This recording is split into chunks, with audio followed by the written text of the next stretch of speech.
Bonsoir à tous. Bienvenue à notre Zoom sur l'approche sensible en éducation à la nature. Donc Céline, présidente de la fédération, et François, qui va donc être notre intervenante pour ce soir. Donc nous, d'où on parle? On parle de notre expérience de CPN. CPN, c'est les clubs nature et les familles nature qui sont issus de la Hulotte, qui ont 50 ans cette année. Donc nous, on est avant tout des gens de terrain, des animateurs de terrain, animateurs au sens large. Donc ça veut dire on peut être enseignant, passeur de nature passionné. On a une grande diversité dans nos clubs. Il y a des gens qui sont très experts naturalistes et d'autres personnes qui apprennent en faisant. Donc, il suffit de se lancer. Donc, ça, c'est les CPN, 50 ans d'expérience. Et donc, nous, on vous parle avec cette expérience qui nous donne de ce lien avec la nature. Ce soir, on va parler particulièrement du fait que pour nous, la culture de la nature, ça s'apprend. Et l'une des manières d'apprendre la nature, c'est de se connecter avec elle. Alors, ce soir, on va parler de connexion, de lien, de comment entretenir ce lien, comment le tisser. Et donc, François va vous dérouler tous les processus de l'enfant. Pardon, il y a des micros verts. Je pense que c'est Gordy. Merci. Et donc, François va vous dérouler tout le processus qui peut amener l'enfant, mais aussi l'adulte, parce qu'il n'y a pas d'âge pour se connecter. Alors, avant de rentrer dans le vif du sujet, on voulait justement que vous puissiez peut-être, pour certains, certaines, nous raconter, ce serait un grand mot, mais plutôt nous exprimer en quelques mots, en 10 secondes, donc en une petite phrase, un souvenir de nature. S'il y a quelque chose qui vous vient, vous levez la main sur un souvenir de nature en 10 secondes. Alors, si quelqu'un a une idée d'un souvenir qui lui vient, quel que soit l'âge, récent, dans l'enfance.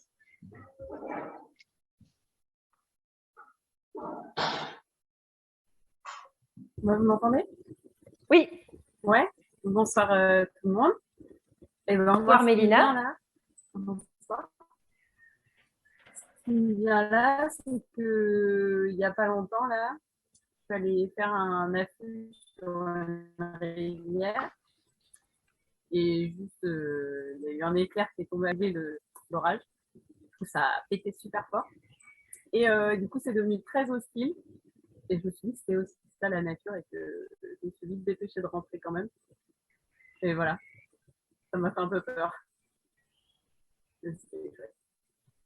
Merci Mélina. Bon, c'est exactement ce genre d'expression qu'on recherche pour lancer notre propos de la soirée. Donc, s'il y a quelqu'un d'autre. Moi, je veux bien, si jamais. Clément? Moi, pas plus tard que ce soir, j'étais au jardin, il a commencé à pleuvoir. Et en fait, c'est assez boisé, du coup, je me suis mise à l'abri des arbres et j'étais bien là pour observer la pluie qui tombe, écouter le bruit, sentir les odeurs. Et c'était un moment assez agréable parce que c'était assez immersif grâce aux arbres, à la pluie qui est tout autour. Et généralement, pour moi, les moments où je me sens connectée, c'est quand il y a une certaine immersion dans la nature. Voilà. Merci Clémence. Un autre souvenir, même lointain ou… Alors, signalons peut-être que vous avez une petite main pour ceux qui ne sont pas coutumiers du Zoom. Il y a une petite technique qui est sympathique. Dans la barre qui est en bas, il y a un icône réaction. Si vous cliquez dessus, vous pouvez afficher une petite main. Ça signifie que vous avez envie de prendre la parole et nous serons attentifs à ça. Et n'oubliez pas, une fois que vous avez levé votre main, il faut la rebaisser parce que la main, elle ne sait pas que vous avez fini de parler. Merci François. Je crois que c'est Cécile qui avait envie de s'exprimer. Oui, bonsoir Cécile, le club Métébot, et moi j'ai un souvenir d'enfance. Je pense que c'est après ce souvenir finalement que je continue à courir. Mais je me rappelle, j'étais au scout et on se cachait dans la forêt, dans les feuilles, parce qu'il y avait un jeu, on faisait un jeu, je ne sais plus lequel, et on se cachait dans un sous-bois, dans les feuilles. Et je me rappelle de l'odeur des feuilles, du bruit même que ça fait, puisque c'est des feuilles sèches, et voilà, de ce plaisir d'être comme ça dans les bois. Voilà, et je crois que ça m'a marqué. Merci Cécile. Tu peux donc rebaisser ta main. Alors n'hésitez pas à prendre la parole.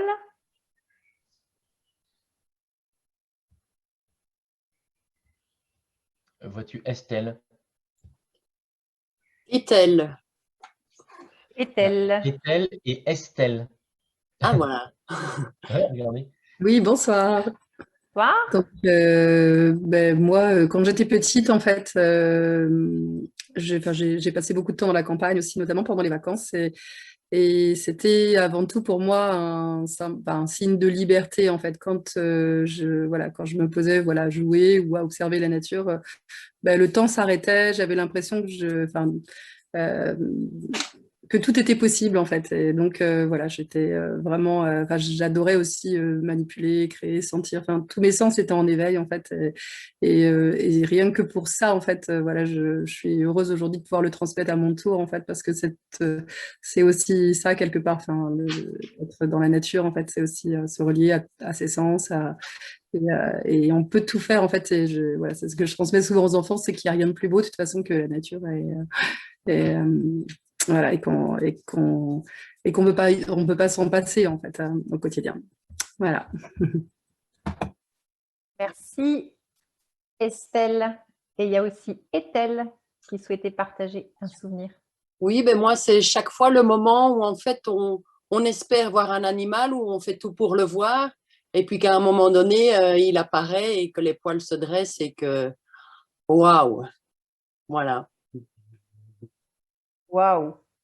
Grimper dans mon cerisier, dit Catherine. Non, c'est pas Catherine, c'est Christine. Grimper pour grignoter quelques cerises et imaginer des histoires d'aventure.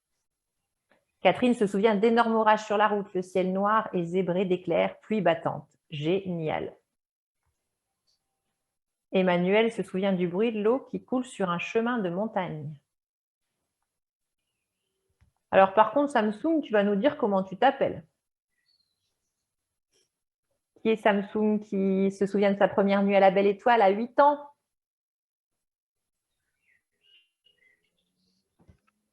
Bon, c'est pas grave. En tout cas, c'est chouette de dormir à la Belle avec toutes les questions philosophiques. Quel bonheur. Estelle, elle façonne des boules ou autres objets avec l'argile. Ça s'appelle, François? Un Dorodango. Merci. Je ne l'ai pas celui-là. Faire des cabanes dans les bois avec mon frère, mes cousins. Lisa, elle observe les criquets sur la pelouse grillée dans le jardin de ses grands-parents. Un vieux souvenir. Cécile se souvient attendre patiemment en montagne avec des enfants pour voir des marmottes, des isards sortir devant chez nous. Découvrir les trichoptères à fourreaux cachés sous les pierres de la rivière. Marilyn a rencontré les cerfs en train de bramer. Clémence s'est levée en même temps que les oiseaux. Florès a trouvé du réconfort. Bon, voilà, il y en a plein, je vous laisse lire. C'est magnifique, c'est trop beau. C'est presque poétique de voir tout ça, de vous lire. Des souvenirs des gens qui ont essayé, qui n'ont pas vu, qui se sont enfuis. La première fois que j'ai ouvert une ruche, j'ai entendu le bourdonnement de la colonie hypnotique. L'aboiement du chevreuil. Se mettre à l'abri. Bon, merci à tous et à toutes pour tous ces souvenirs. On pourra continuer à se régaler. Oui, effectivement, pendant le chat, vous pouvez continuer à en mettre quelques-uns si vous le souhaitez. Et François, toi, c'est quoi ton souvenir de nature? Un de tes souvenirs de nature. Alors ça, je ne m'y attendais pas. Bah si, tu m'as dit ça ce matin. Ah bon? Eh ben, j'en aurais deux. Peut-être un souvenir, en effet, qui remonte à mon enfance où mes parents m'emmenant en vacances, je courais après les papillons. J'avais un fil à papillons et je courais après les papillons. Et j'en ai un deuxième, un peu plus récent, c'est la lecture de la Hulotte. Comme tous les garçons de mon âge, je me suis retrouvé enfermé pendant une année entière dans un bâtiment qu'on appelait une caserne pour nous apprendre à marcher au pas, ce qui n'a pas bien marché d'ailleurs. Mais en revanche, comme j'avais beaucoup de temps, je connaissais vaguement cette revue, la Hulotte. J'ai lu un numéro, et puis deux, et puis trois, et puis quatre. Et au moment de la libération, c'est comme ça qu'on disait quand on quittait notre service militaire, eh bien, je savais ce que j'allais faire de ma vie. C'est aussi simple que ça. Je me suis dit, je vais apprendre la nature aux enfants, comme la Hulotte. Voilà. Alors, vraiment, merci pour tous vos souvenirs de nature. C'est une matière première qui est un sujet en soi, les souvenirs de nature. Et à la FCPN, comme Céline vous l'a expliqué, nous sommes plutôt des gens de terrain, et je vais le redire tout à l'heure quand on va dérouler le propos qu'on vous a préparé. Nous nous basons beaucoup sur l'expérience de 50 ans de Club CPN. Mon club va fêter ses 40 ans l'année prochaine, et on peut dire que des enfants, on en a mis, dans les bois. On en a mis quelques-uns. Ça va. Simplement, nous ne sommes pas des grands théoriciens. Ça, c'est historique à la FCPN. Et figurez-vous qu'un jour, lors d'une réunion, on s'est dit quand même, ce serait bien qu'on puisse baser notre action sur quelques faits théoriques pour leur donner de la force ou de leur donner de la légitimité. Alors, on a fait un tour de table, et autour de table de CPN, tout le monde dit « moi, je ne sais pas ». Alors, l'idée nous est venue d'interroger des gens qui savaient mieux que nous. Et nous avons interrogé des personnes repérées en France parce qu'ils sont connus pour leur engagement pour la nature ou pour leur goût prononcé pour la nature. Autrement dit, des naturalistes. Nous avons interrogé une cinquantaine de personnes et nous leur avons posé la question suivante. D'après toi, qu'est-ce qu'il faudrait faire pour développer l'éducation à la nature? Et deuxième question, comment as-tu eu le goût de la nature? On prononçait ces termes-là à l'époque. Comment as-tu eu le goût de la nature? Eh bien, les réponses, on les a mis de côté. Alors, statistiquement, ça ne vaut pas grand-chose parce que on a recueilli une cinquantaine d'avis. Ben, on les a multipliés par 2, comme ça fait des pourcentages. Mais sur le plan statistique, c'est pas énorme. En tout cas, ce que je peux vous dire, c'est que du coup, 84% des personnes interrogées font référence à l'enfance. 80% des personnes interrogées disent « j'ai été tout le temps dehors », le contact avec le terrain. 46% des personnes interrogées font référence à quelqu'un. Pour les uns, c'est leur vieil instituteur, pour d'autres, c'est un animateur, pour d'autres, c'est l'oncle qui allait à la pêche, le grand-père qui emmenait à la chasse. Et donc, nous avons assez vite identifié le rôle de quelqu'un que nous avons nommé un passeur de nature. Et autre donnée peut-être non négligeable, 30% des personnes disent « on m'a offert un bouquin sur les oiseaux et je suis devenu ornithologue ». La responsabilité du livre. La Hulotte n'échappe pas à cette donnée. On sait que beaucoup de clubs CPN se créent grâce à la lecture de la Hulotte. Alors, nous qui sommes des gens simples, on a dit, la recette finalement, on la connaît. Il faut commencer par s'adresser aux enfants. Il faut les mettre au contact de la nature avec un passeur de nature. ce qui justifiait et légitimait littéralement l'existence des clubs CPN. Et ça n'est pas un hasard si là, on frôle les 400 clubs en France et les familles, je n'ai plus le chiffre, mais c'est 500 familles si je ne me trompe pas. Alors, malheureusement, les choses ne sont pas si simples que ça. Et là, aujourd'hui, si vous êtes abonné à ce cahier technique que nous avons appelé l'approche sensible en éducation à la nature, certains CPN se sont peut-être dit, mais ils sont tombés sur la tête, ces CPN. Ils viennent à nous parler de la connexion à la nature. Les clubs CPN sont plutôt réputés pour leur approche naturaliste. Courir après les papillons, regarder les oiseaux aux jumelles, construire des nichoirs, écumer les mares, planter des arbres, connaître et protéger la nature, comme on le dit dans la Hulotte. Sauf que, assez récemment, nous avons remis un peu en réflexion ce que nous appelons la raison d'être de la fédération. Et des débats sont sortis l'idée que connaître la nature ne suffit pas. Connaître la nature est complètement indispensable et nous n'en démordrons pas. Et nous pourrions faire un autre zoom, une autre fois, sur l'intérêt de la connaissance. Qu'est-ce qu'on entend exactement par connaître la nature? Y a-t-il qu'une seule façon de connaître la nature? C'est une question qui nous turlupine et il n'est pas exclu qu'un autre cahier technique sorte bientôt sur cette question. Il y a encore des micros qui sont un peu ouverts, ça fait bizarre.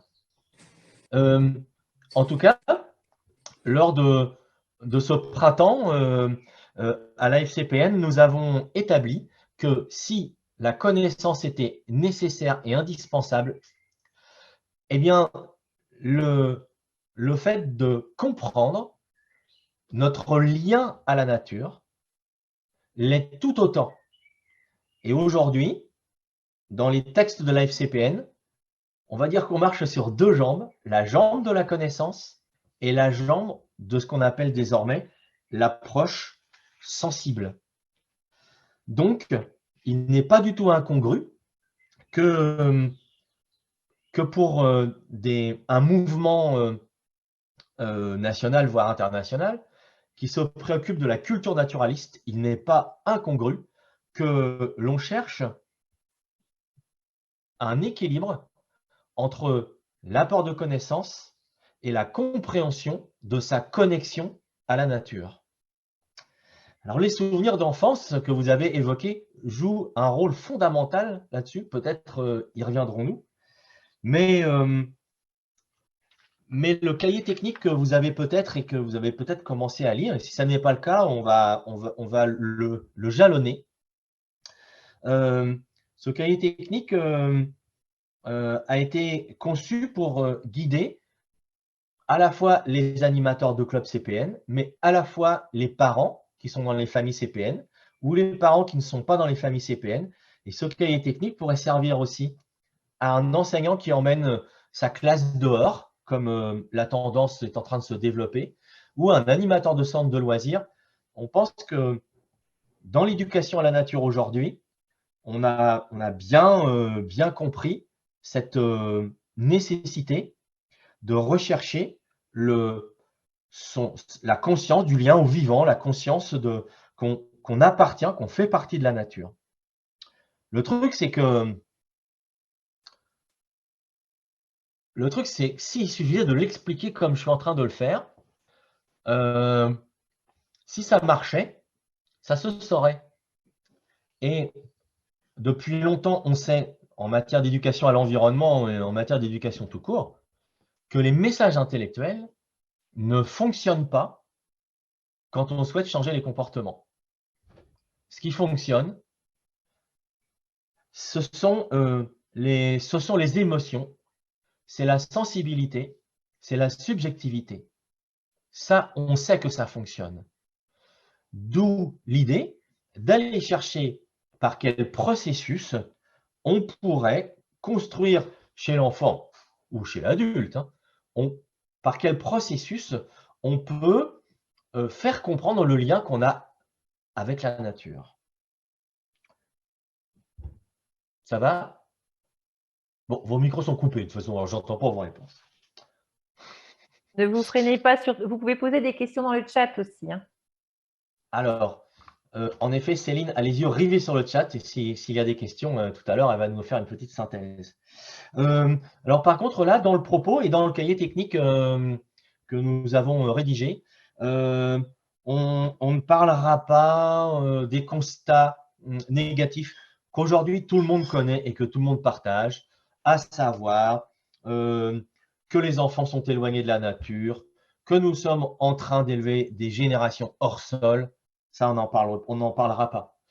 On ne développera pas ce qu'aujourd'hui on appelle le syndrome de manque de nature, avec les pathologies associées. On n'en parlera pas. On ne va pas non plus développer les bienfaits de la nature sur le développement mental, physique, psychique de la personne. Ça, on n'en parlera pas non plus. On part du principe que ça y est, on a déjà beaucoup lu de choses, beaucoup d'articles, beaucoup d'études parlent de ça, de nombreux ouvrages. Et si jamais vous en avez envie, je pourrais vous les détailler parce que ils sont tous toujours à mes côtés. Si une bibliographie vous intéresse, on pourra y venir tout à l'heure, mais ça n'est pas vraiment le propos de ce soir. Et du coup, j'ai déréglé la caméra. Vous avez vu? J'allais te dire, on se voit que tu es en Normandie, mais quand même, c'est très flou. Ouais, c'est curieux, hein? C'est pas très grave. D'aucuns disent que mes propos ne sont pas très nets. Et donc, c'est dans le vocabulaire des éducateurs à la nature, ce terme de connexion à la nature est relativement récent. Alors que, on sait, pour ceux qui sont des professionnels de l'éducation à la nature, et il y en a, alors là, vous verrez rien du tout, mais on cite des fois les ouvrages de Joseph Cornell qui datent de 30 ans. Et que disait-il? Strictement la même chose qu'aujourd'hui, avec peut-être un vocabulaire légèrement différent, mais le fond est déjà là. Comprendre qu'on est lié à la nature, vivre la nature avec les enfants, de Joseph Cornell. Ah bah j'ai les deux mêmes. L'autre s'appelle Les joies de la nature. Et ce sont des ouvrages, pour l'un des deux, qu'on peut trouver encore. Donc ces ouvrages-là nous disaient déjà que remplir les têtes de connaissances et de données n'est pas forcément l'essentiel. Aujourd'hui, on parle plutôt de connexion à la nature. Donc l'idée n'est peut-être pas nouvelle, mais dans notre vocabulaire, aujourd'hui, il commence à s'intégrer. Et je suis sûr qu'autour de cet écran, vous êtes nombreux à réfléchir à ce sentiment de se sentir lié à la nature. Si je vous pose la question, parce que dans le formulaire d'inscription que vous avez rempli pour participer à ce Zoom, 88% des personnes inscrites se disent très connectées à la nature. Alors, permettez-moi la question et vous pourrez ouvrir vos micros et prendre la parole en levant la main. Comment vous savez que vous êtes connecté à la nature? Qui peut le dire?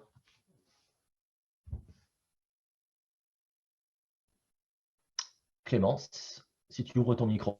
Ouais. Oui, je dirais que je le constate par le fait que si par exemple je suis dehors en train de parler avec quelqu'un, je peux très facilement avoir mon attention détournée par un oiseau, par le bruit des feuilles qui bougent, par des bruits assez ténus, mais qui vont directement attirer mon attention. Par la luminosité qui change au cours de la journée, toutes des choses comme ça qui m'émeuvent et qui attirent mon attention. D'accord. Ton attention, et tu viens de dire que ça t'émeut. Oui. Mélina, en quelques mots, si vous voulez bien, parce que sinon, là, vous allez voir, on va… Oui, moi j'ai enlevé ma caméra parce que j'ai une mauvaise connexion, du coup, voilà. Pour vous entendre, j'enlève ma caméra. Et ben moi, en fait, je me rends compte que quand je suis pas allée dehors de la journée parce que j'étais au travail ou derrière un écran à travailler, et ben je me sens mal et que des fois, je ne sais pas pourquoi. Et en fait, il suffit que j'aille dehors et je me sens tout de suite mieux, quoi. Donc, comme si je revenais à moi-même, en fait, ça me recentre. C'est comme Ok, si c'était un élément indispensable, en fait, à la vie, au bien-être. d'accord. Merci, Mélina. Schmidt, c'est pas ton prénom quand même. Non, j'arrivais pas à régler, désolée, je m'appelle Léa. Léa? Euh, je voulais dire que moi, c'était plus par rapport à un contraste. Avant, je n'étais pas connectée à la nature et j'ai changé. En fait, je trouve que c'est un peu un niveau de conscience avec les sens, comme on dit les autres. Mais du coup, c'est en contraste avec avant quand je ne l'étais pas, en fait. C'est là que je m'en suis rendu compte. Ok. Elisabeth? C'est bien de le dire en quelques mots, là, c'est super sympa. Elisabeth? Oui, donc moi, oui, comme beaucoup d'entre vous, j'ai grandi dans la nature avec un père forestier et je travaille beaucoup, surtout dans les jardins potagers. Mais je suis très attentive au cycle de la nature et ils ont une grande influence sur moi aussi, que ce soit la lune, que ce soit la saison. Et puis, oui, un besoin de faire le tour de mon jardin tous les matins. Dans ce moment, c'est les chenilles qui deviennent papillons, un vrai régal, quoi. Je ne Merci. vais pas m'étendre plus. Virginie aussi veut s'exprimer? Oui, pardon, bonsoir. Moi, ça m'a juste fait penser, je vais vous le faire en 2 mots. Le grillon, moi je l'entends, même s'il est de l'autre côté il est de l'autre côté de la route, au pied d'un arbre, au milieu de la circulation, et ben je l'entends le grillon. C'est une histoire, je sais pas si c'est un conte, je sais pas si ça Oui, parle à quelqu'un. bien sûr, dans les philofables, Oui, tu et entends elle se plus le passe bruit du aussi grillon que à le l'oral son comme de ça. la pièce de monnaie qui tombe au sol, c'est ça? Oui, tout à fait. Ok. Esther? Alors oui, je voulais dire que quand j'ai rempli le questionnaire, parce que je me sens connectée à la nature, mais je ne me sens pas très connectée à la nature. Je sens que j'ai encore beaucoup à faire pour être vraiment très connectée. Et je n'ai pas trouvé la réponse juste par rapport à ce que j'ai ressens. Donc, je ne me rappelle plus quelles étaient les options, mais je ne trouvais pas comment je pouvais dire que j'étais connectée, mais que du coup, je pense que j'ai marqué que j'étais très connectée parce que l'autre ne me convenait pas non plus. Donc, je suis née à Rio de Janeiro. Ma connexion à la nature, c'est surtout avec l'océan, mais j'ai un grand sentiment que j'ai encore beaucoup à faire pour pouvoir vraiment être vraiment très connectée. Voilà, c'est tout. Merci. Dans le chat, si vous y arrivez, vous pourrez voir des personnes ont déposé des phrases. Et bon, alors on pourrait parler très longtemps là-dessus. Et comme je vous le disais, nous ne sommes pas ni des chercheurs, ni des théoriciens, mais quand même, on a quand même exploré la question. Et je me suis aperçu qu'il existe des indices de connexion. J'ai trouvé 3 sites internet où on pouvait mesurer sa connexion. Dans un premier temps, ça m'a bien fait marrer. Et puis, j'ai regardé d'un peu plus près.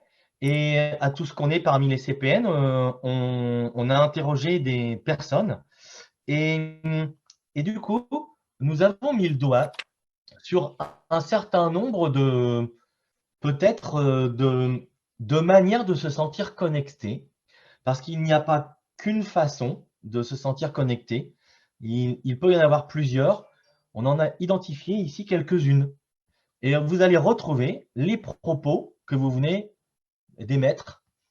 Regardez, il y a sentir qu'on fait partie de la nature, ce sentiment de faire partie de la nature ou du vivant. Aller dans la nature qui est source d'émotion. Le sentiment de manque si on n'y va pas. L'expression des sens.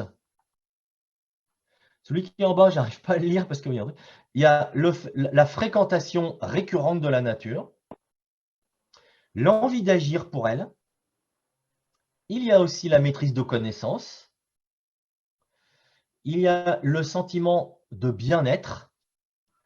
Voyez-vous, nous avons, c'est presque une boutade.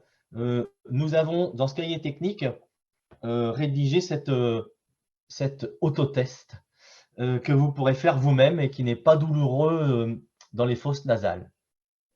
Et tu te souviens, En tout François, cas, vas-y. on avait évoqué l'idée pour que ça devienne viral, que cet autotest, ce serait rigolo de le photographier et puis de le mettre sur vos pages de réseaux sociaux. Comme ça permettrait peut-être aux gens de donner envie de s'autotester ou de se poser la question de leurs différentes dimensions ou leurs différents niveaux de connexion. Voilà, ça pourrait être une idée rigolote. Oui, ok. Alors, la recherche de ce processus de la connexion, c'est quelque chose d'intéressant. Par contre, ce que vous allez lire dans le cahier technique, ce que vous allez entendre ce soir, on vous prévient, ça n'est pas validé par la science. C'est juste le partage de quelques expériences que nous avons vécues et que je vais citer et qui ont juste cette légitimité. Mais encore une fois, nous ne sommes pas un laboratoire de recherche, mais par contre, nous avons dans notre ADN CPN le souhait de partager ces choses que nous croyons justes.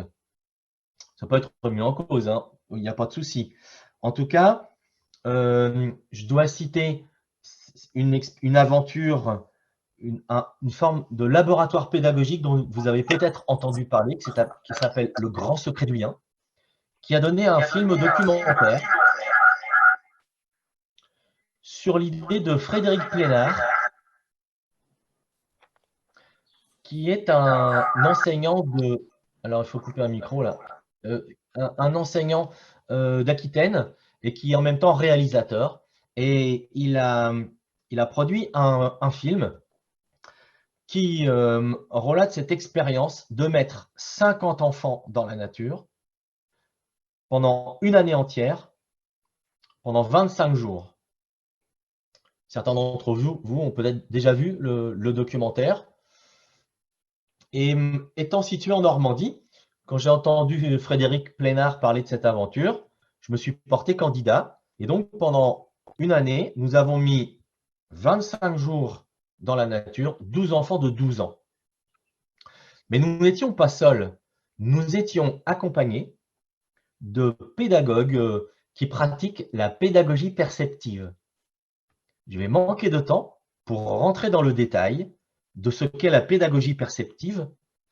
Allez voir, tapez sur un moteur de recherche acceptable, pédagogie perceptive, vous allez voir de quoi il s'agit.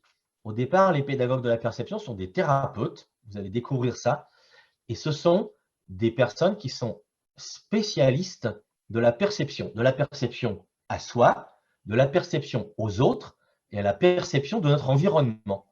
Et quand on a entendu parler de ça, on s'est dit, oh là là, mais nous sommes des animateurs nature, ça nous intéresse bigrement. Vous pourriez peut-être nous accompagner pendant le grand secret du lien et nous allons travailler ensemble. Ce que nous fîmes. Et donc, nous avons tenté d'hybrider nos techniques d'animateur nature et des techniques qui aident à la perception. Ceci a duré pendant 1 an et dans l'année qui a suivi, nous avons débriefé tout ça. Nous avons tenté de théoriser un peu, mais de théoriser dans le but d'améliorer nos pratiques d'animateur nature. Donc ça, c'est tout de même un point de départ qui est très fort. Ensuite, nous avons tenu des ateliers pendant les rencontres Sortir, qui ont lieu tous les ans, organisées par École et Nature. C'est toujours en janvier, tout début janvier. Les animateurs nature qui le souhaitent se regroupent, se retrouvent et échangent et font avancer des pratiques. Nous avions tenu un atelier sur ce thème-là lors des rencontres Sortir. Et puis en Normandie, là où je suis, existe un collectif qui s'appelle le collectif Éduquer à la nature en Normandie. Et nous avons un groupe de travail qui, depuis 5 ans, s'intéresse à ces phénomènes de connexion à la nature. Tout ça nous a amené à construire quelques propos et c'est ce qu'on va partager dans ce cahier technique et ce soir même. Ça va, Céline?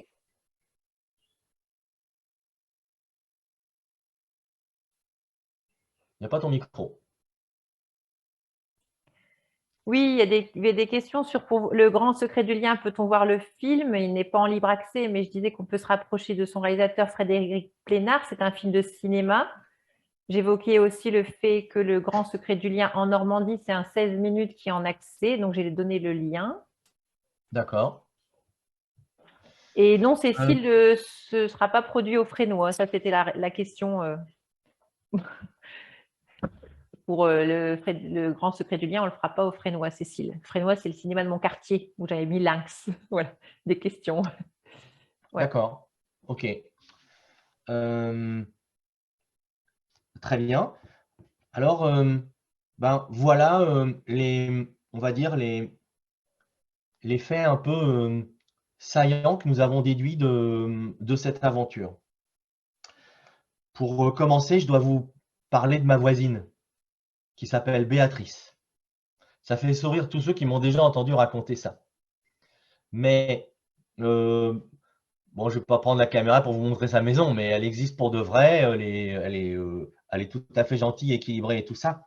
Sauf que il y a quelque temps, en sortant dans mon jardin, je l'interpelle parce que les oiseaux chantaient à tue-tête dans le quartier et je lui dis Béatrice, tu entends comment ça chante ce matin? Et Béatrice de répondre quoi qu'il chante?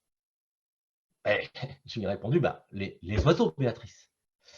Et donc, je peux attester que Béatrice n'entend pas les oiseaux.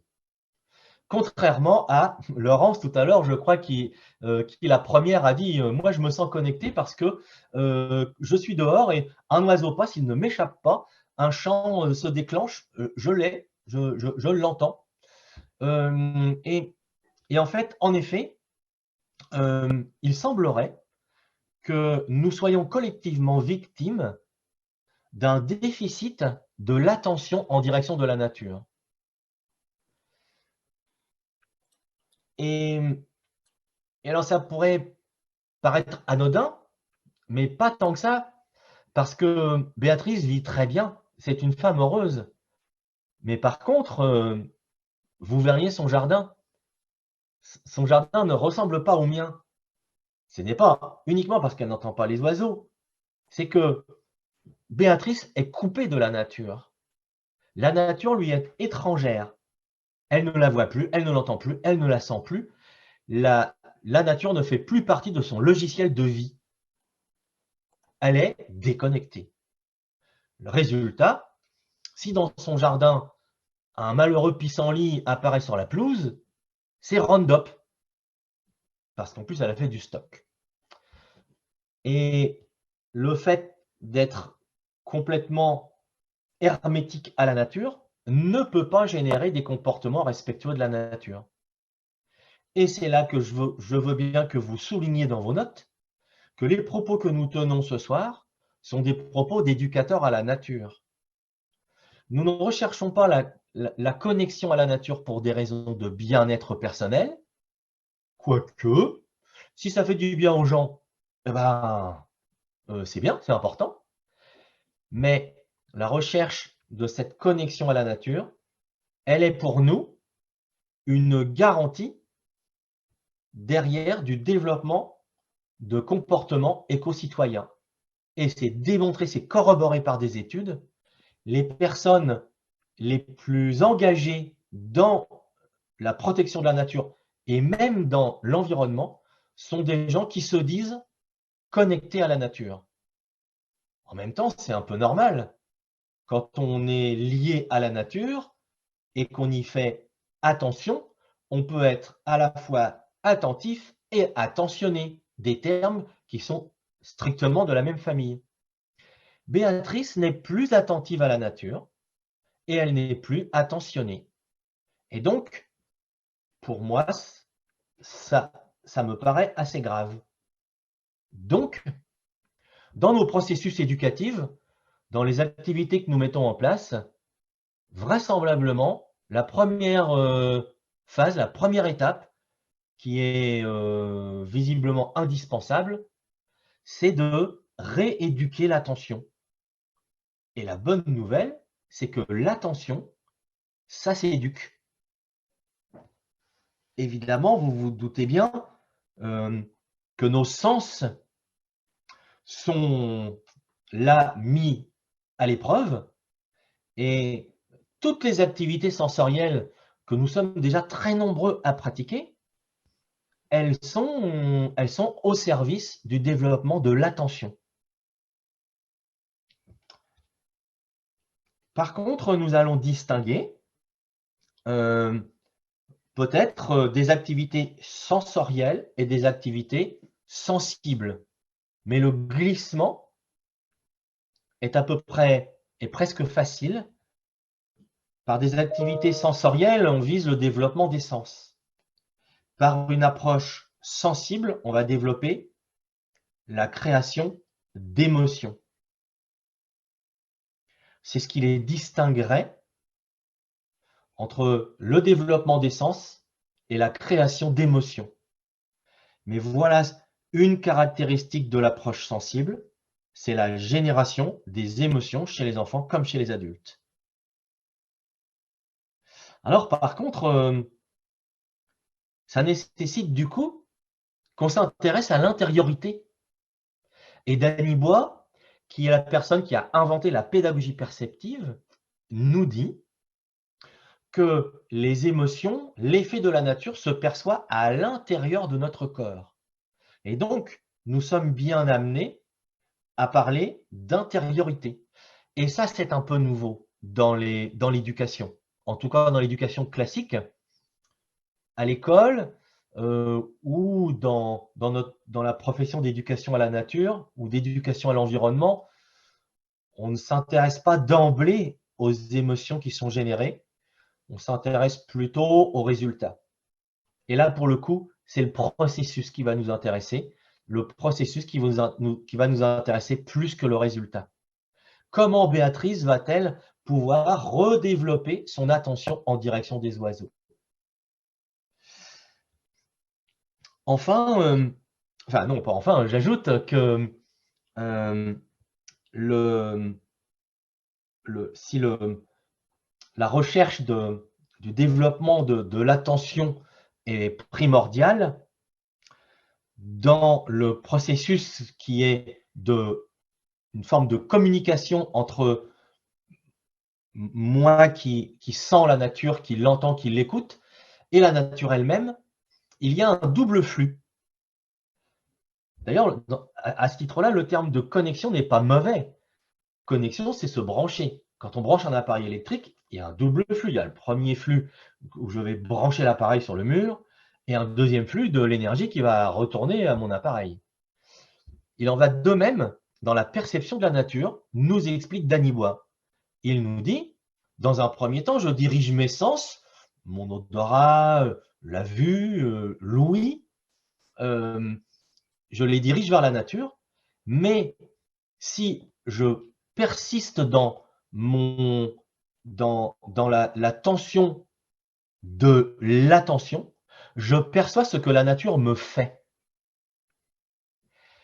Et percevoir ce que la nature nous fait, elle a une intention majeure de l'approche sensible.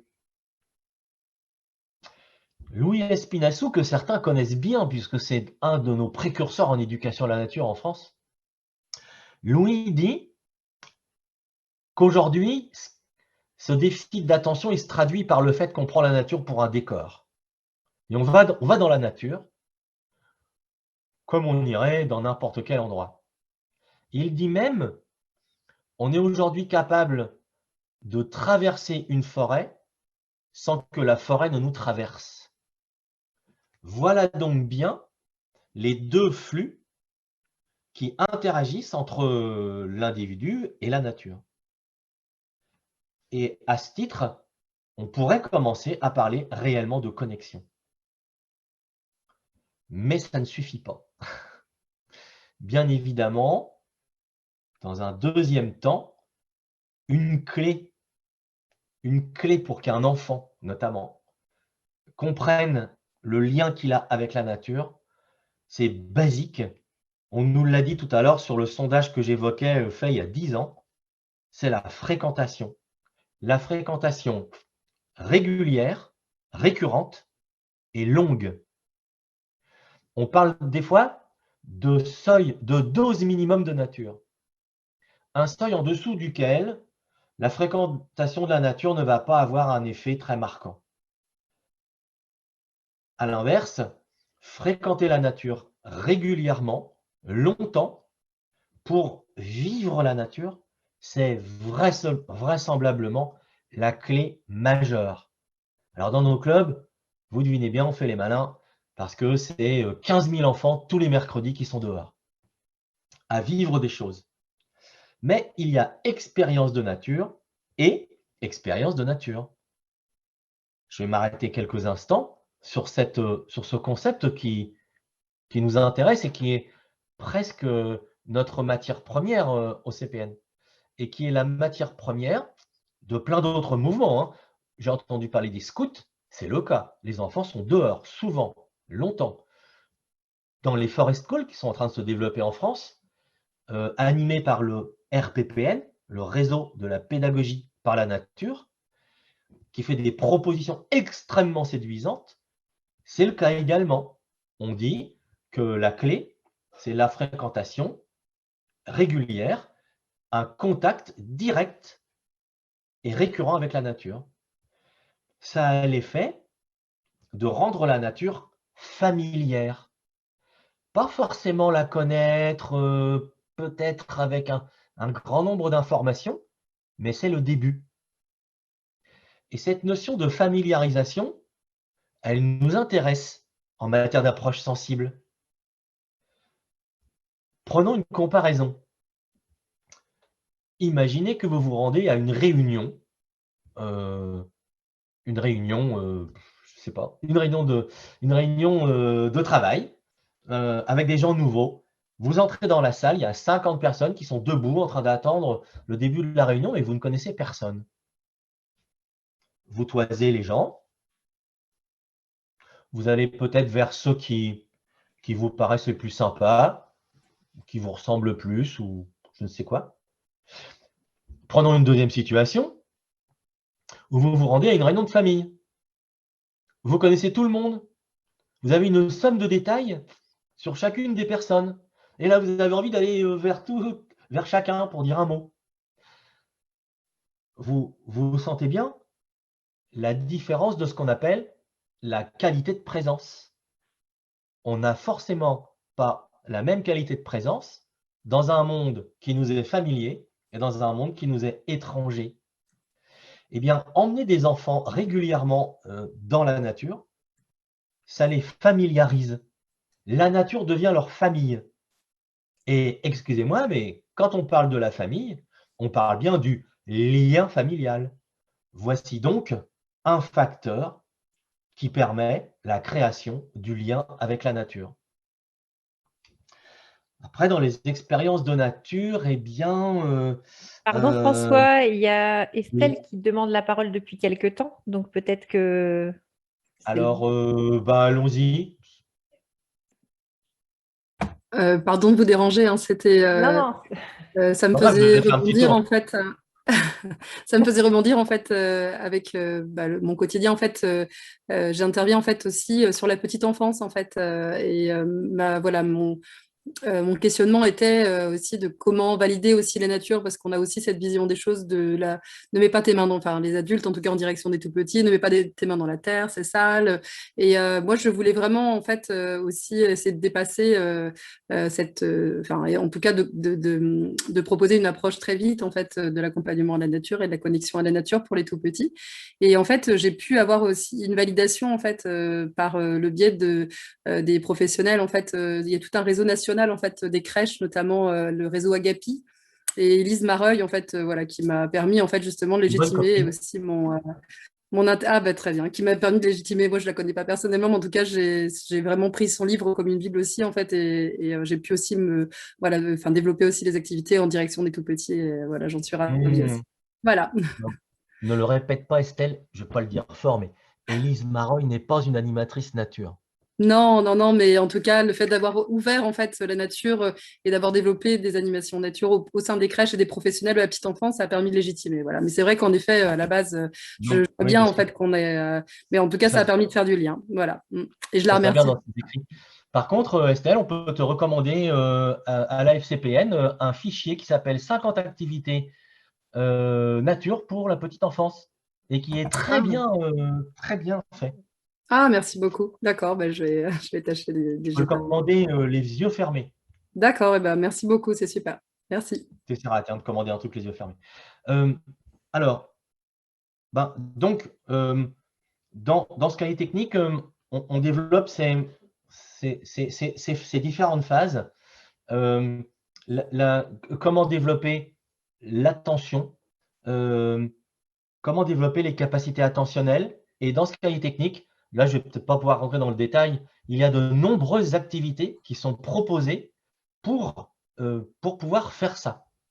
Deuxième temps, multiplier les expériences de nature.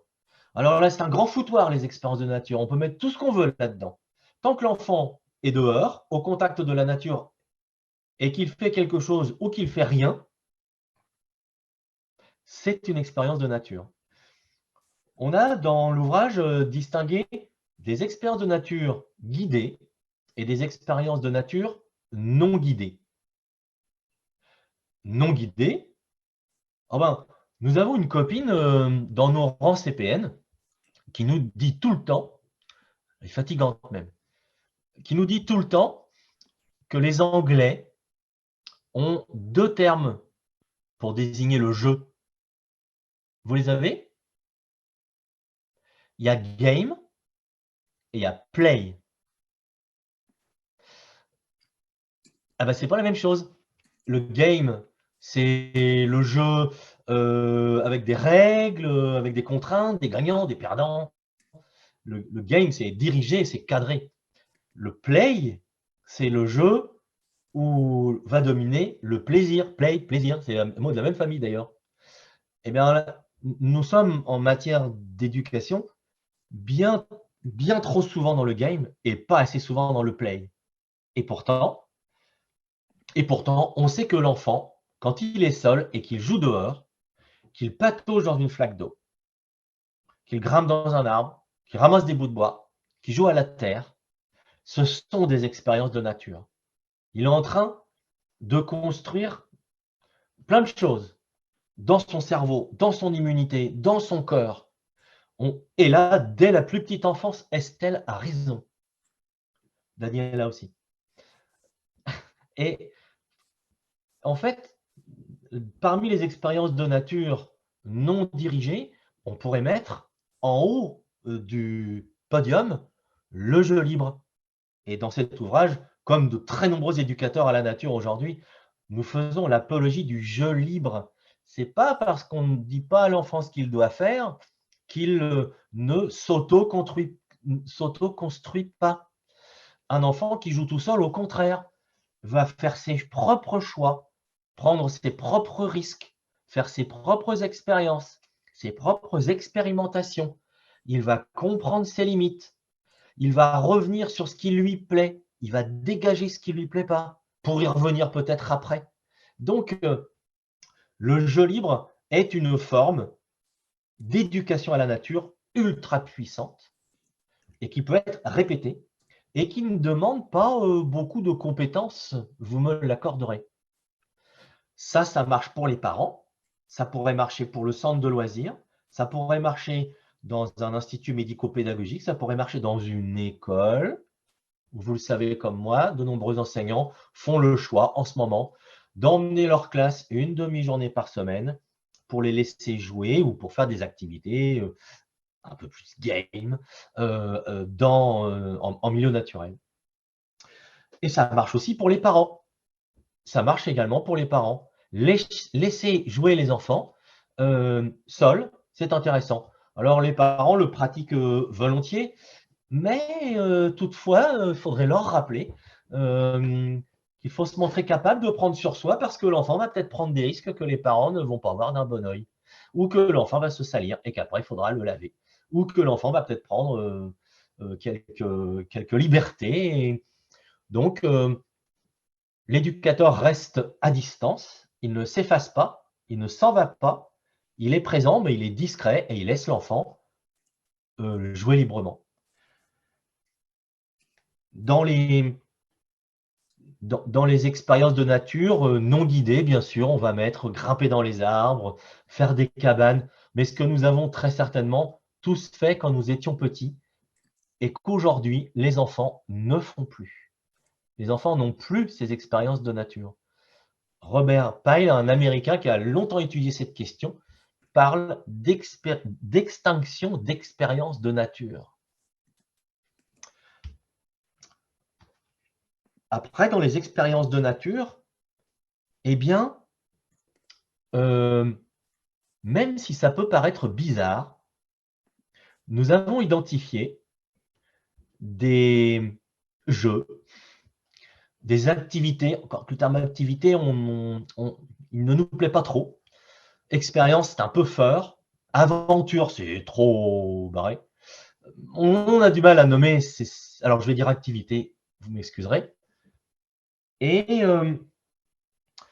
on a identifié des activités que l'on juge propices à ce que les enfants comprennent leur lien à la nature. C'est un long processus, c'est quelque chose qui ne se fait pas en 5 minutes, vous vous en doutez bien, mais on a identifié des activités qui permettent de développer l'attention en direction de la nature, mais aussi de sentir ce que la nature nous fait, et des expériences ou des activités qui mettent le corps en jeu, qui mettent les sens en jeu. Et là, ce sont des activités guidées. Alors, parfois, nous rencontrons des personnes qui trouvent ça complètement idiot de bander les yeux des enfants, de les mettre dans la forêt et de leur bander les yeux. Certaines personnes nous disent « mais c'est n'importe quoi ce que vous faites ». Et pourtant,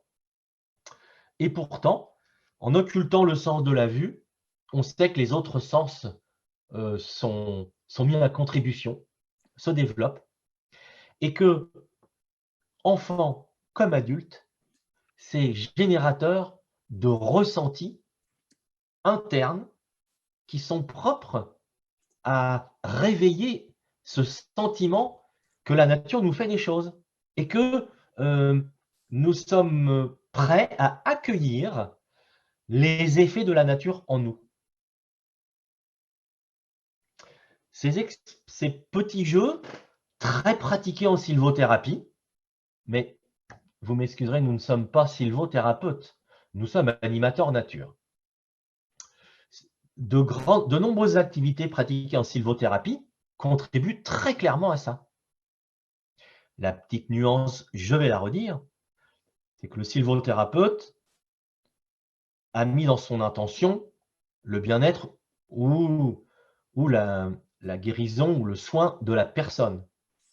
Nous, éducateurs à la nature, nous visons la compréhension du lien pour que ce lien soit propice à mieux respecter la planète ensuite. En tout cas, une batterie d'activités que vous découvrirez dans ce cahier technique, qui sont pour les unes très pratiquées. Je suis sûr que tout le monde a joué à Mon ami mon arbre, ou tout le monde a joué au fil d'Ariane, ou le passage secret, comme on l'appelle des fois. Vous les retrouverez. Et évidemment, ce ne sont pas des inventions CPN, ce sont des jeux ou des activités qu'on a pratiquées et qu'on identifie comme étant, ouvrez les guillemets, connectantes. Et par contre, à chaque fois, il y a une petite constante, c'est que j'ai souvent vu, alors attendez, je vais regarder qui est présent à ce Zoom. Ouais, c'est bon, je peux y aller. J'ai souvent vu mes collègues de travail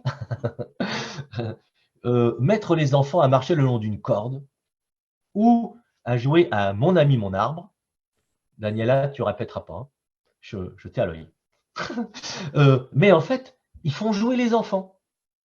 Ils font jouer les enfants. Et les enfants s'amusent. Alors, c'est très bien. C'est tout à fait respectable. Je respecte. Je ne juge pas. Je dis juste que nous, on va faire autrement. C'est-à-dire qu'on va d'emblée dire à l'enfant, regarde, on va faire ça. Tu vas être bien concentré et tu vas essayer de comprendre ce que ça te fait. Tu vas voir, tu vas recevoir des informations, tu n'y vois pas, mais tu entends, ton corps, il ressent des trucs. Eh bien, tu vas faire bien attention parce que tout à l'heure, on va en parler. Ce simple fait d'inviter l'enfant à faire l'activité en étant conscient de ce qu'il vit, eh bien, ça change tout. C'est là l'intention. Là est l'intention, c'est que les enfants vivent ces activités. Alors vous allez me dire, vous me voyez venir avec mes gros sabots, je vais parler de pleine conscience. Eh bien non, je n'en parlerai pas parce qu'on n'est pas des profs de pleine conscience, mais ça s'en rapproche vraiment beaucoup. Bon, mais on n'est pas sylvothérapeute et on n'est pas prof de pleine conscience et on n'est pas pédagogue de la perception. Nous sommes des animateurs nature. Toutefois, à chaque activité que l'on fait, et c'est expliqué dans le cahier technique, on tente que les activités soient faites en pleine conscience. Ou disons ça avec notre vocabulaire à nous, que l'enfant soit conscient de ce qu'il est en train de vivre, tout simplement. Enfin, c'est pas si simple, hein, croyez-moi. Le simple fait de marcher sans rien faire, eh bien, ça contribue aussi à ça. Ou encore, le fait de ne rien faire est jugé également très intéressant. Alors, il nous arrive, avec les enfants, d'aller souvent dans le bois, dans un endroit, c'est toujours le même endroit. Et à la fin de la séance, les enfants savent qu'ils ont chacun un petit coin à eux. Et on aime bien leur proposer d'aller dans ce petit coin. Ils y vont. Et là, ils sont seuls. Ils sont seuls. Ils ne nous voient pas et nous, on ne les voit pas non plus. Ils ne voient personne. Et ils sont tout seuls. Et là, ils font ce qu'ils veulent. La plupart du temps, ils font, on va dire, rien, mais c'est impossible de ne rien faire. Toutefois, ce qu'on a vérifié, c'est qu'en étant seul dans un endroit, enfin, seul à seul avec la nature, notre attention, elle ne peut pas faire autrement que se diriger vers la nature. Et je prends un plaisir non dissimulé à les interroger après quand ils reviennent. Ou alors, on a plaisir à leur demander de présenter cette activité quand on a des invités qui passent. Et eux-mêmes utilisent leurs mots. Et franchement, les premières fois, ça nous a même fait un peu drôle. Quand on entend un enfant de 8 ans dire oh, bah, tu sais, si tu veux te connecter à la nature, tu vas là-bas, tu vas dans ta bulle et tu es connecté à la nature. Parole d'enfant. Et donc, alors, aujourd'hui, de façon moderne, on appelle ça un sit spot. Et c'est très pratiqué en sylvothérapie aussi, mais nous ne sommes pas sylvothérapeutes. Mais encore une fois, il y a 40 ans, le mouvement d'éducation populaire des CMEA pratiquait ça. Ça s'appelait mon petit coin personnel à moi. Bon, c'est un peu moins sexy comme dénomination. Sit spot plaît beaucoup aux enfants. Mais sinon, encore une fois, on n'a rien inventé. On est juste en train de réaligner notre intention sur la recherche de la construction du lien à la nature des enfants. J'ai presque terminé parce qu'il nous manque une troisième phase que les pédagogues de la perception nous ont appris à mener. Là aussi, je pourrais faire référence au passé dans des ouvrages du ministère de l'Environnement français qui s'appelaient Balades nature. Les plus anciens ont peut-être connu, qui décrivaient des animations très pédagogie active pour comprendre l'écologie. À la fin de l'animation, on faisait un cercle de parole et on demandait à chacun de dire quelque chose. Ça existait déjà. Eh bien, malheureusement, je crois qu'on a peut-être un peu oublié cette pratique.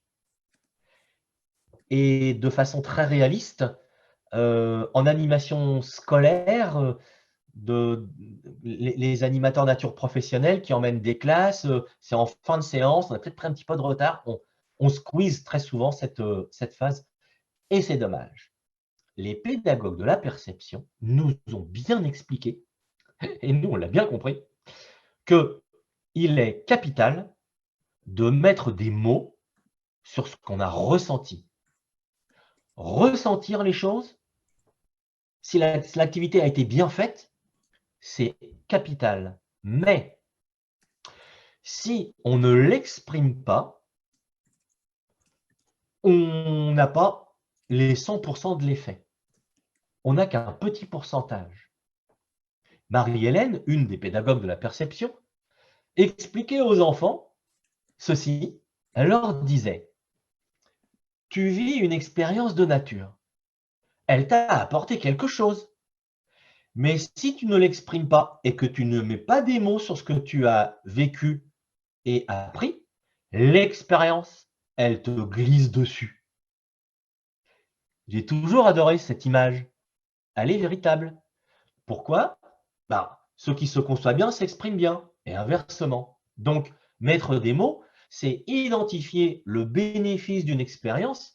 Quand un enfant dit « moi là, je n'osais pas trop grimper dans cet arbre-là, cette semaine, je suis monté à 4 mètres. » Ou encore « moi, prendre des araignées, j'avais peur, et là, ce coup-ci, j'ai réussi. » Ou encore, un enfant, un jour, qui me dit, en redescendant d'une animation, un enfant qui me dit « c'est fou, j'ignorais qu'on pouvait donner de l'amour à un arbre. » Ou encore une petite fille qui un jour me dit « oh, quand on parlait qu'on avait les yeux fermés, on était tous serrés les uns contre les autres, et que tu nous parlais, j'avais l'impression d'être dans le ventre de la forêt. » Qu'expriment ces enfants quand ils disent ça? Ils expriment un ressenti, et le fait de le dire, ça ancre, ça fixe. D'aucuns disent, ça célèbre le bénéfice de l'expérience. Vivre une expérience est une chose, identifier les bénéfices de l'expérience en est une autre. Alors voici les quelques clés qui sont résumées dans ce petit schéma que je vous montre, que je vais tenter de vous montrer, et que vous retrouverez dans le cahier technique. Et je dois vous dire, moi j'ai changé mes pratiques d'animateur nature. Je ne pratique plus comme avant, je n'anime plus comme avant. Je m'efforce d'avoir des activités en apéritif, en mise en bouche, des activités propices à développer l'attention par les sens. L'ouïe, c'est parfait. Le concert de la forêt, c'est très simple. Juste écouter les oiseaux, juste faire des jeux d'observation. En deux, multiplier les expériences de nature, guidées ou non guidées. Et enfin, exprimer les ressentis. C'est généralement, techniquement, ce qu'on appelle un cercle d'expression ou un cercle de parole. Parfois, on a un bâton de parole, on se passe le bâton de parole, et c'est un entraînement. pour le vivre tous les mercredis, c'est pas toujours facile. Et des fois, on trouve que les enfants ont du mal à s'exprimer. C'est normal. C'est un entraînement. Et ils ne sont pas tous à égalité sur cette faculté même les adultes. Toutefois, les adultes sont un peu plus armés pour exprimer du ressenti. Et des fois, franchement, pour encadrer des séjours avec des adultes en mode formation, il est, je crois que je vais oser dire, relativement courant que les personnes, en décrivant leur ressenti, soient émues au point de faire couler les larmes. Ça n'est pas rare. Et alors après, sans évidemment aller dans l'intimité de la personne, il faut savoir s'arrêter. Ce serait une règle, parce que nous ne sommes pas des psychologues, nous sommes des animateurs nature. On n'est pas des psys. Et donc, hors de question de franchir cette certaine barrière de l'intimité de la personne. Il faut savoir s'arrêter au bon moment. Mais en tout cas, quand on a généré des émotions, on sent bien que on a la porte ouverte, l'entonnoir s'ouvre vers l'intérêt de la nature et surtout la prise de conscience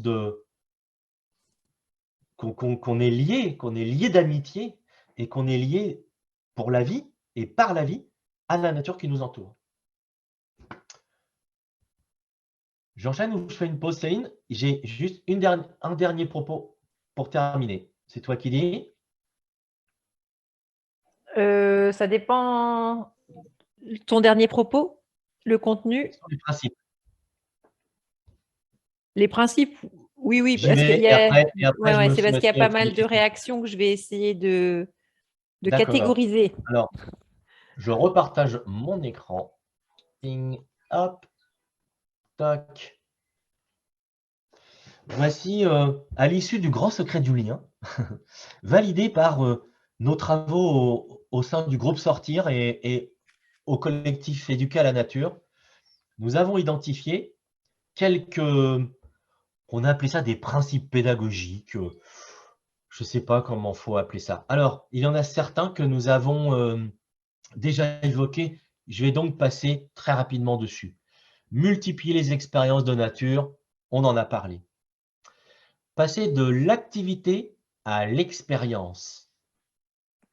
On veut dire par là qu'une activité, c'est quelque chose qui se consomme. Je vais faire une activité, il ne va pas me rester grand-chose. Je vais prendre du plaisir. Je vais certainement prendre du plaisir, alors que l'expérience va me construire. Là est la nuance.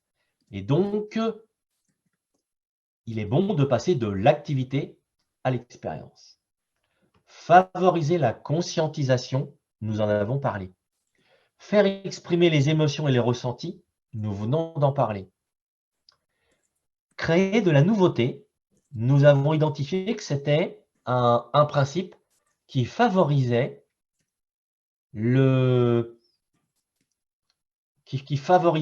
qui rendait intéressant et efficace une expérience de nature. Dès que c'est nouveau, les gens disent « Ah, j'ai bien aimé » ou « Ah, bah tiens, c'était nouveau ». Donc, ça marque.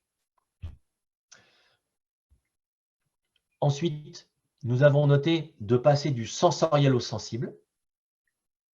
Générer des émotions, on l'a dit beaucoup de fois. Générer du plaisir.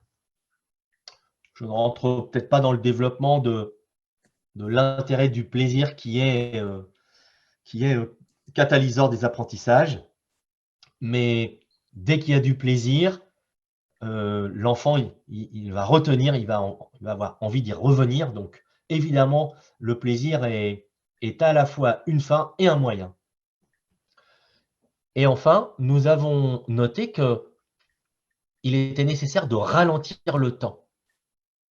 Dans nos programmes pédagogiques, dans nos activités, dans nos après-midi de CPN, dans nos animations nature, dans nos activités scolaires, on fait tout à toute berzingue et c'est extrêmement mauvais. il est temps de ralentir le temps. Et les activités d'ailleurs que l'on propose, que vous découvrirez dans le cahier technique, elles sont lentes. On va lentement, ce qui favorise, le geste lent favorise aussi l'interprétation de ce qu'on fait. Le geste lent ralentit la proprioception. Vous savez, cette capacité qu'on a de comprendre l'emplacement de notre corps dans l'espace. La proprioception aide à ressentir les émotions. Enfin, organiser la solitude, on en a parlé avec l'exercice, avec la pratique du sit spot. Laisser la liberté. Le jeu libre est propice pour cela.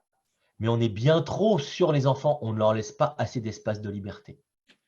Et enfin, nous aimons faire l'apologie du silence. L'enfant n'est pas habitué au silence, voire ça le dérange qu'il y ait du silence, comme s'il était drogué au bruit et à la vitesse. Donc, nos activités seraient peut-être propices à le désintoxiquer sur ces plans-là. Céline, je crois que… Alors, en conclusion, vous avez vu, nous avons fait des emprunts à des pratiques qui ne sont pas nos pratiques habituelles quand on est un animateur nature ou un animateur de club CPN. On a fait des emprunts à la pleine conscience, on a fait des emprunts à la pédagogie, la pédagogie perceptive, à la sylvothérapie, j'en passe, à la méditation. J'ai oublié d'en parler. Un enfant qui est sur son sit spot, il est en méditation. Il est tourné sur son activité cérébrale, il prend la main sur son activité cérébrale et il se laisse aller. Les pédagogues de la perception expliquaient aux enfants que notre cerveau, c'était un peu comme un bocal.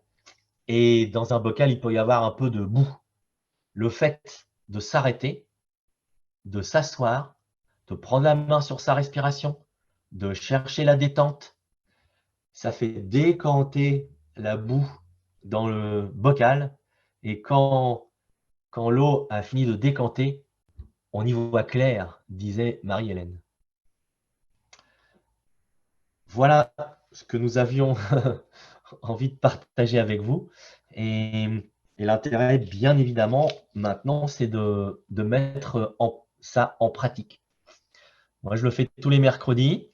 À la demande de certains enseignants, nous avons réalisé des classes qu'on a nommées un peu bêtement, on n'a pas réfléchi, des classes connexion à la nature, 3 jours en forêt, à faire ce type d'activité où il n'y a pas d'apprentissage, on ne met pas de nom. Toutefois, on a des résultats. C'est extrêmement bluffant ce que disent les enfants après avoir vécu des activités comme ça, apprendre à allumer du feu, tailler un bout de bois avec un couteau. On revient aux expériences de nature un peu fondamentales. Eh bien, ça peut être un projet de séjour pour une classe. Vous avez vu qu'on n'a pas du tout parlé de la connaissance, et pourtant nous sommes des clubs connaître et protéger la nature. J'espère que dans quelques temps, nous pourrons vous proposer un Zoom similaire sur l'intérêt de mettre des mots sur ce qui nous entoure, mettre des mots ou savoir plein de choses, avoir plein d'anecdotes, de connaître la forme, la matière, la texture, l'histoire, le bricolage, qui sont des formes de connaissance. Alors peut-être en guise de conclusion, je vais emprunter à Hubert Reeves la phrase que j'ai écrite en gros, en vert, au-dessus de mon lit, qui dit « J'ai croisé une fleur, quand j'ai su son nom, je l'ai trouvée plus belle. » Merci François. Alors, le chat est aussi riche que les propos. Donc, je sais, c'est pas vrai, je ne l'ai pas écrit au-dessus de mon lit, ça ne va pas. Non. Et donc, déjà, il y a quelques témoignages sur le chat que je pense que vous avez pu aussi lire, que je ne vais pas tout vous relire, mais du coup, c'est très chouette. On voit des personnes qui ont vu des enfants sortir de leur coquille, qui disent que ce que partager son vécu, ça apporte de la valeur aux choses et donc on nomme ce qui importe. Je fais un très gros résumé de ce que vous avez dit, hein.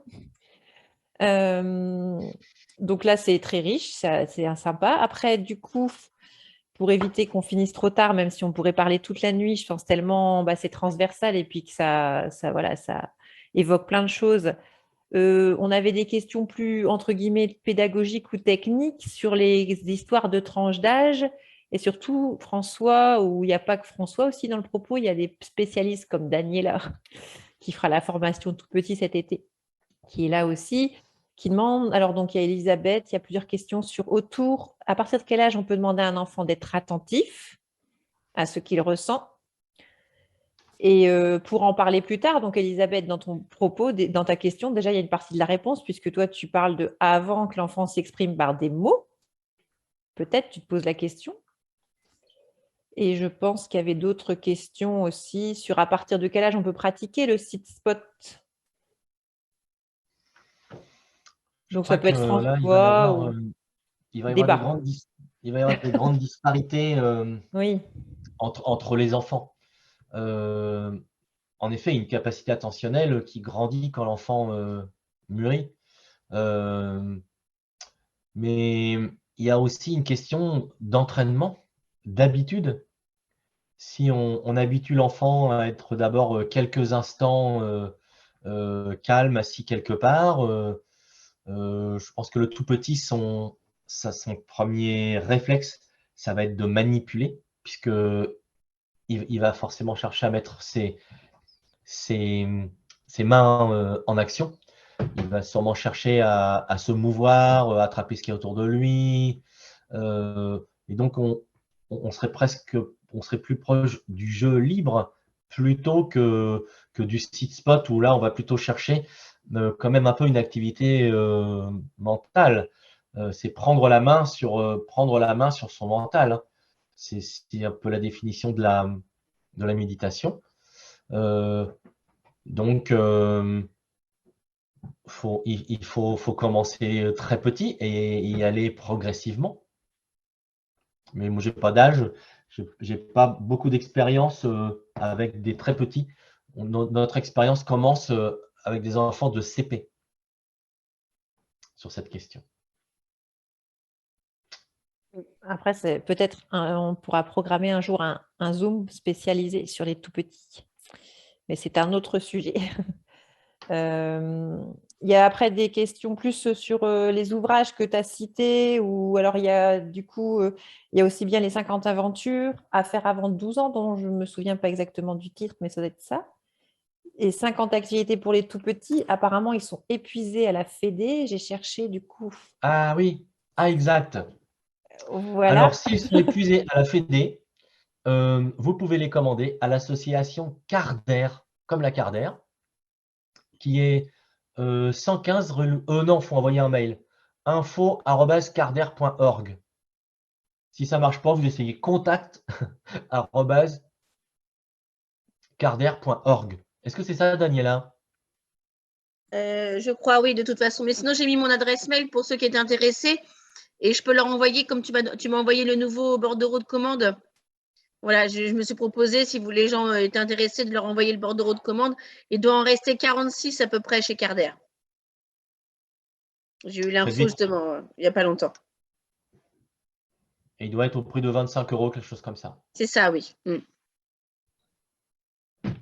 Ok, merci. Puisqu'on est sur la petite enfance, est-ce qu'on peut en profiter pour dire que la FCPN organise une formation de 4 jours sur la nature et la petite enfance, ou la petite enfance et la nature, je ne sais pas dans quel ordre. Les dates sont… Ça a été mis dans le chat avec bon. les liens et tout ça. Ah bon, tout le monde l'a vu? Bon, ok. Et également, du coup, du 16 au 19 août, en même temps. La formation petit, c'est 2 jours. La formation approche sensible, c'est 4 jours. Dans la foulée des rencontres CPN, en Bretagne et je vous ai mis les liens d'inscription dans le chat. Elisabeth lève la main depuis tout à l'heure. Elle doit être fatiguée. Ça va, heureusement. Physiquement, je n'avais pas besoin de lever la main. Non, j'insiste un peu sur ma question par rapport à l'âge parce que ça rebondit sur tout ce que vous avez dit. C'est les cercles à la fin où on échange le cercle de parole à la fin. Comme vous avez dit justement, on les squeeze parce qu'on n'a pas le temps. Et puis surtout, moi, je n'ai pas l'expérience non plus.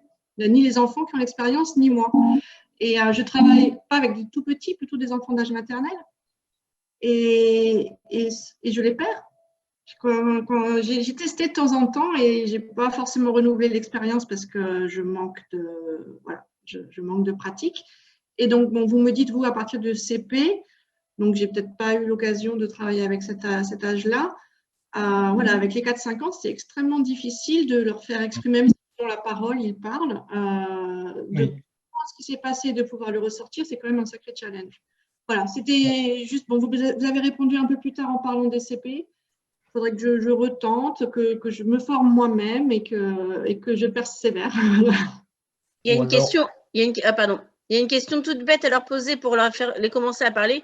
Moi, j'ai accueilli 43 maternelles aujourd'hui et à la fin, je leur ai demandé c'était quoi leur moment préféré de la journée. Donc déjà, de leur faire exprimer sur tout ce qu'ils ont fait de la journée, c'était quoi leur petite pépite ou c'était quoi leur moment préféré ou leur jeu préféré. Et déjà, ça lance la conversation et après, ils arrivent à dévier et à sortir de ça pour exprimer vraiment leurs sentiments. Voilà. Parce que, et pareil, petit bonheur, petit malheur, ça marche bien à 4 ans aussi. Oui, oui. Et même un peu après, un peu plus âgé, les enfants, ils restent beaucoup sur le factuel. Ils décrivent ce qu'ils ont fait. Donc, OK, c'est bien. En leur demandant de se positionner, qu'est-ce que tu as aimé ou qu'est-ce qui t'a fait du bien ou qu'est-ce que tu as… ils arrivent encore assez facilement à dire j'ai bien aimé ça. Et par contre, la question qu'il y a derrière, qu'il ne faut pas louper, c'est pourquoi? Pourquoi ça t'a fait du bien? Alors là, c'est beaucoup plus compliqué hein, de répondre. Pourquoi ça m'a fait du bien? Bah, comment tu veux que je te réponde? Ça m'a fait du bien, ça m'a fait du bien. Et non, non, on peut commencer à leur faire exprimer s'ils ont eu peur ou si au contraire, si ils ont aimé, la plupart du temps, c'est que ça m'a fait du bien. Mais il faut par des questions essayer de les titiller un peu. Et puis une autre fois, un petit peu plus. Puis une autre fois, encore un petit peu plus. Et là, pendant l'aventure du Grand Secret du Lien, on avait même fini par les saouler. C'est-à-dire qu'ils ne voulaient plus du tout, du tout. Ils avaient peur qu'on pose des questions parce qu'ils en avaient vraiment marre. Mais on avait vraiment abusé, il faut bien le dire. Mais ce n'est pas très facile. Et il y a des enfants qui vont mettre longtemps avant de pouvoir exprimer quelque chose. Et ce n'est pas si grave. Déjà qu'ils entendent les autres le faire, c'est extrêmement important. Là, en matière de connexion, c'est un peu acquis aussi. Il est vrai que, alors, bon, on n'est pas des spécialistes de la théorie de la connexion à la nature. Alix Kosker, qui est chercheuse au CNRS et qui nous a aidés à écrire, qui a relu ce qu'on avait écrit. Alix a travaillé très longtemps sur ce concept de connexion à la nature, donc elle saurait en dire bien plus. Mais il y a quelque chose qui revient tout le temps, c'est qu'il semble bien que soit indissociable la relation à soi, la relation aux autres et la relation à la nature. On marche sur un triptyque. Et c'est chouette ce type de relation, parce que ça nous rappelle que nous sommes des animaux sociaux et que nous vivons en société. Et la relation aux autres est importante, mais elle fait partie de ce tout. La relation à soi, elle est importante aussi. Et de nombreuses personnes disent bien « Ah, j'ai découvert ma relation » ou alors « Je me sens mieux pas seulement sur le plan de la santé, mais sur le plan mental également. Et bien évidemment, pour être passé dans des dizaines de classes en milieu scolaire où on parle de développement durable, de transition écologique. On dit à des gamins, à des ados, on leur décrit un monde plein de futures pénuries, et on leur dit, c'est nous qui avons fait ça, mais vous avez une grande chance, vous allez construire le monde meilleur.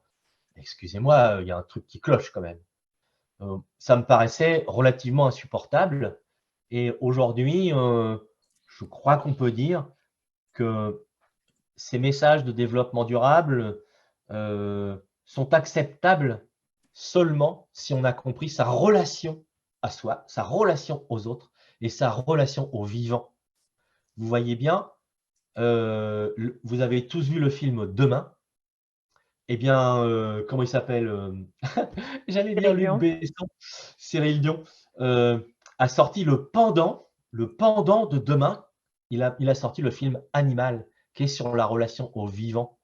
Et donc aujourd'hui, ce qu'on observe dans les territoires, dans les programmes politiques, dans les régions, c'est que les budgets, les actions, les programmes sont fléchés sur réchauffement climatique et biodiversité.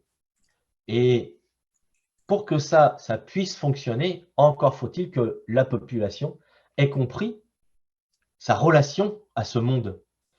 Et c'est là qu'on peut parler de connexion. On pourrait presque aller jusqu'à dire que trouver la connexion à la nature est un projet de société. Alors François, on a de plus en plus, vu l'heure qui avance, de gens qui se déconnectent pour aller se connecter à la nature.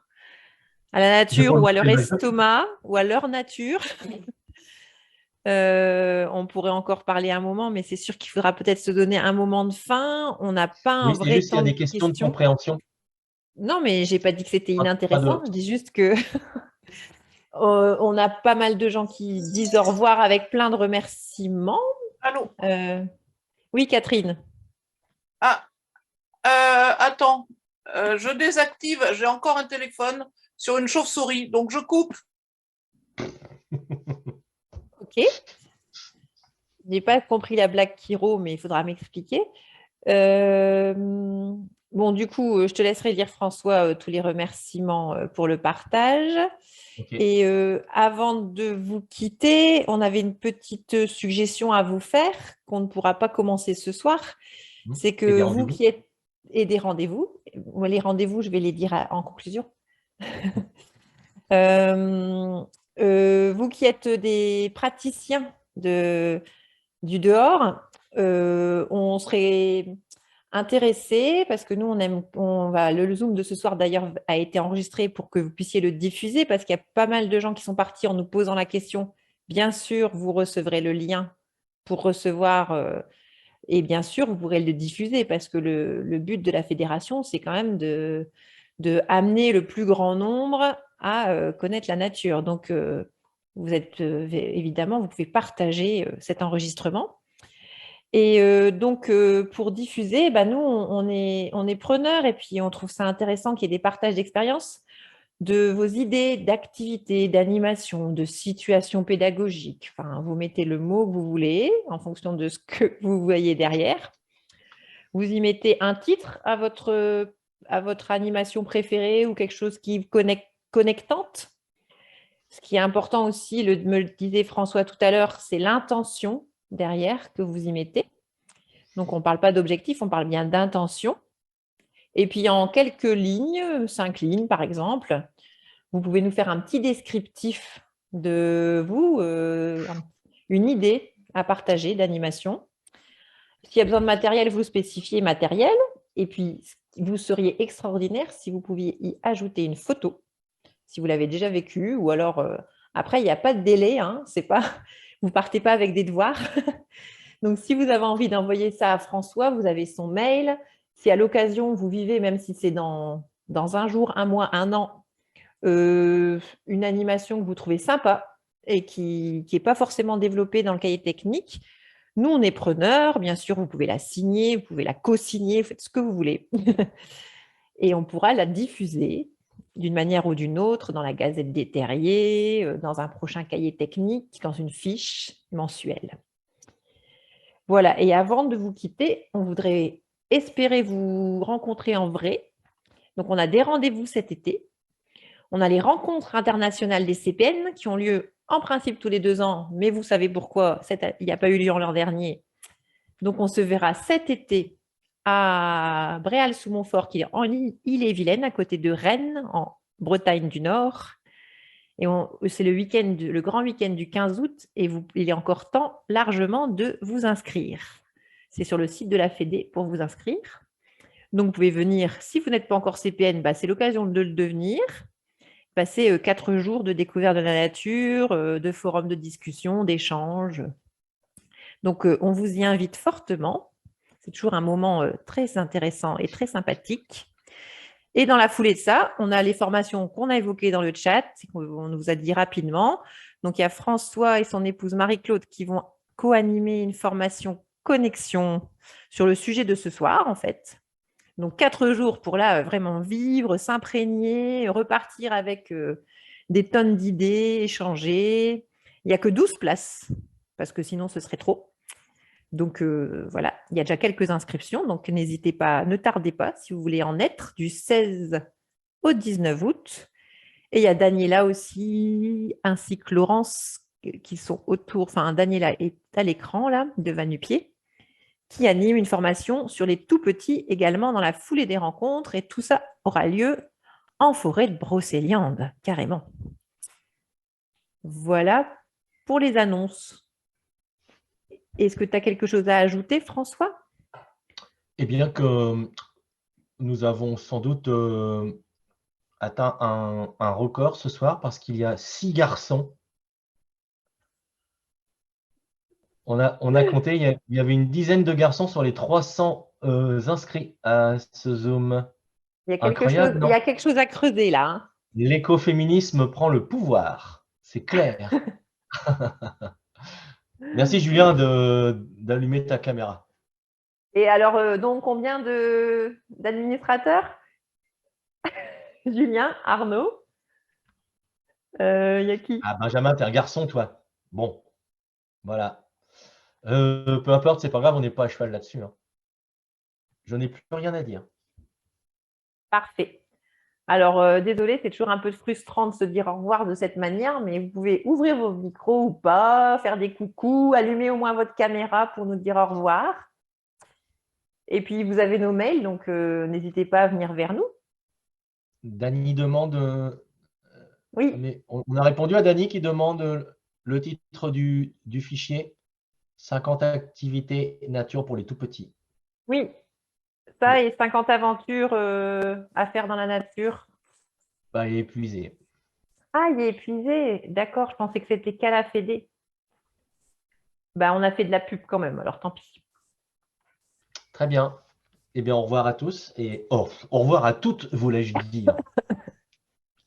Bonne soirée. Soirée.